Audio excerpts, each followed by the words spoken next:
So, counselors, I'm here to communicate some exciting new updates for you, and it's going to require a screen share. So, I don't think we've done a screen share before, but we're going to do it now and give it a go because a lot of this information is a part of, will be found in iCarol. Okay, the first piece of information that I want to update everyone on includes some appearance changes with iCarol. So, you may have noticed that iCarol looks a little bit different.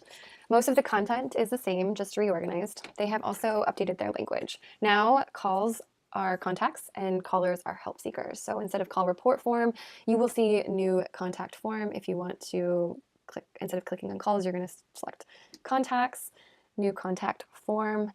And moving forward, we're also going to try to incorporate these changes into our own language and refer to callers as contacts, not help seekers, but just contacts. So contact general report is now what the old call report was. You'll select that, and there are a few, you can ignore the quality assurance call report, that will actually be going away. So I'm glad that this is coming up. So there are a few new changes with this new version, and there's actually some really helpful tools. One includes looking up contacts by typing in their number. I'm going to type in our number because I did a mock profile. And or even searching by name or a common phrase. And you can search profiles and then select show help seekers. So when this window pops up, you'll see several profiles. So if you were to type something really broad in here, like anxiety or anxiousness, something that's common in what our profiles or what our repeat contacts will say, you'll see multiple profiles here. I'm trying to be specific so that for the sake of confidentiality, we can just use this mock profile. So when this mock profile comes up, you can either see past contacts, and that'll open up in a new tab. And okay, great. Since I recorded another one, it has come up. So I have a lot of drafts to delete here. So you'll see right here that any call report that this contact has will be populated right there, and you'll be able to click. You'll be able to see like when the last time was that they reached out to the line. This will be really helpful for repeat contacts because we are updating profiles to sometimes include limits, and I'll go back to the main call report form, and I'm going to click select and show you what that does. Select a profile. You will notice that the profile's information will be populated into your call report. This can be helpful because we've been updating the profiles regularly, so the information is relevant and up to date and includes instructions on effective communication strategies, right here, to help you navigate the call and support the caller or the contact better. So it will be helpful for you to review all of the help seeker profiles during your shift, but this is going to be here for real-time support. There's a few other changes. The phone number is here now instead of where it was here. And we've updated the call description to include 3 separate boxes where we want you to record the contact's topic of concern. So what is the caller's general complaint? What are they saying the problem is? Are they needing shelter? Are they having anxiety? Are they dealing with urges to self-harm? And you're going to record that information in this box here. Next, you're going to record the caller's response. So what did you do to address the topic of concern or the caller's complaint?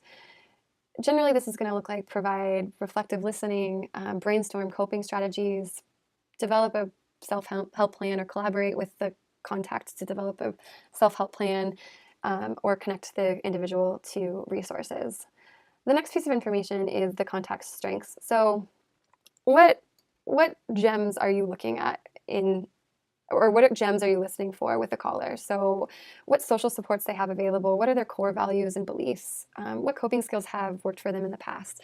That's going to kind of help you keep keep that on your periphery, to be listening for that and reflecting on it and asking more about that. So that is really the main piece on that page that has changed a lot. The next area is suicide risk assessment. So we have removed the lethality risk assessment from the contact general report because we want you to use a different form when contacts are expressing suicidal ideation. We have a new suicide intervention policy to help you navigate these calls. So on your next shift, be sure to talk to a staff member about reviewing this policy. The big change here is when you click yes, that the contact is having thoughts of suicide, you're going to see this announcement kind of, is the contact having thoughts of suicide? Yes. Then click create new suicide lethality report highlighted in red at the top of the page. You're going to go up to this right here and you're going to click that report. You want to make sure that pop-ups are never blocked when you're on iCarol. This report has an assessment gauge that will help you assess for risk by asking questions that get to the whole picture and not just the tip of the iceberg. We'll be following the ASSIST model, which assesses for risk while also hearing the person's story. Some of you have taken the ASSIST training available to all counselors, and you'll recognize these strategies. I invite you to support your fellow counselors with incorporating these changes. So now that we have the suicidal risk assessment popped up, you're going to notice that there's a lot of questions here. And these questions actually have been given points.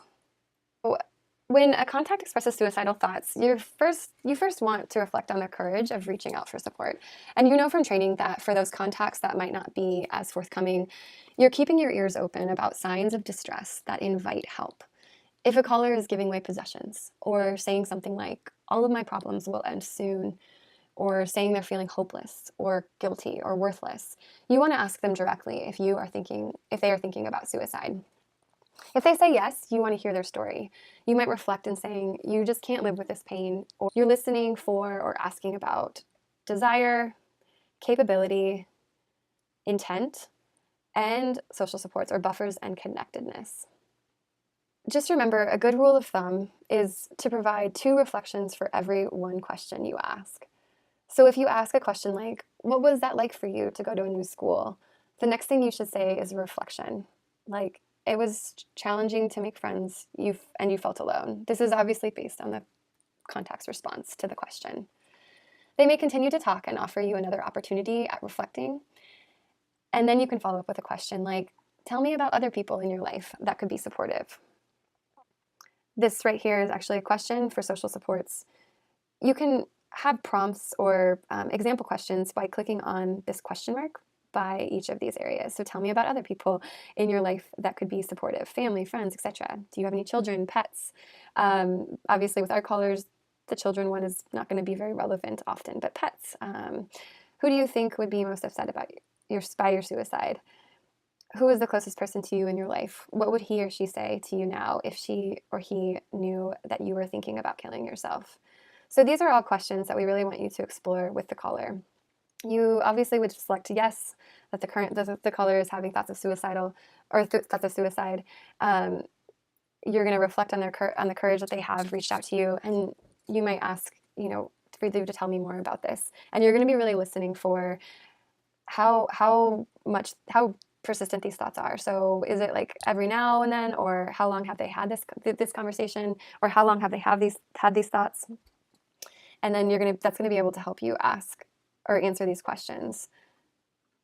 And you'll notice, you'll notice that as you answer the questions, this gauge is going to be moving around.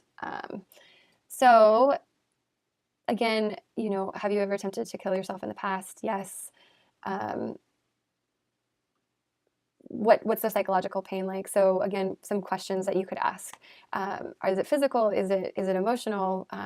When someone's saying like, I just can't go on anymore, I'm feeling so exhausted, I'm feeling so alone, I'm feeling so trapped. Those are all indications of psychological pain. And you'll fill out this and just work through it. So a good thing to remember that while you're listening to their story, you are focusing the conversation to assess for safety.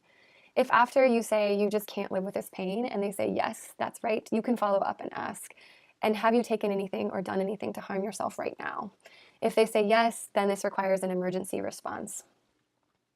At that moment, you will inform the counselor you are with to call 911 while you stay on the phone with the contact and try to involve them in seeking help, or tell them why you believe there's a need for an emergency or monitoring response. If they have taken anything and are not able to participate in the intervention, you will inform the counselor you are with to call 911 immediately. So back to the question of, have you done anything or to harm yourself right now? And if they say no, you can reflect, the pain you're feeling is weighing you down and you're feeling like you are drowning. Despite this, you're on the phone with me and I'm here to support you. Have you thought about suicide in the last 2 months? So you're still working through all of these questions. You'll work through this assessment form, trying to sound as organic as possible with genuine concern and curiosity. There's more information on intervening in suicidal calls in the policy to support you. Let staff know you have any questions or would like to role play. For now, become familiar with this. On downtime, when the call volume is low, go into this form and click on these question boxes and try to imagine yourself, based on the experience you have with callers that are contacts that are expressing suicidal ideation. Try to imagine where these questions would fit in to the conversations that you've had in the past.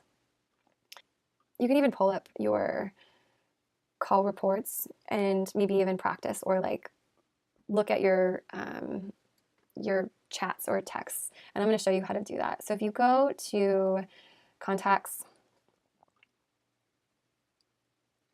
you can go to advanced search and you can put your name in here.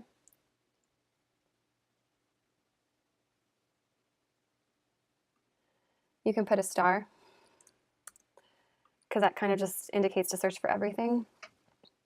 And then you can put, let's do the last month, and search.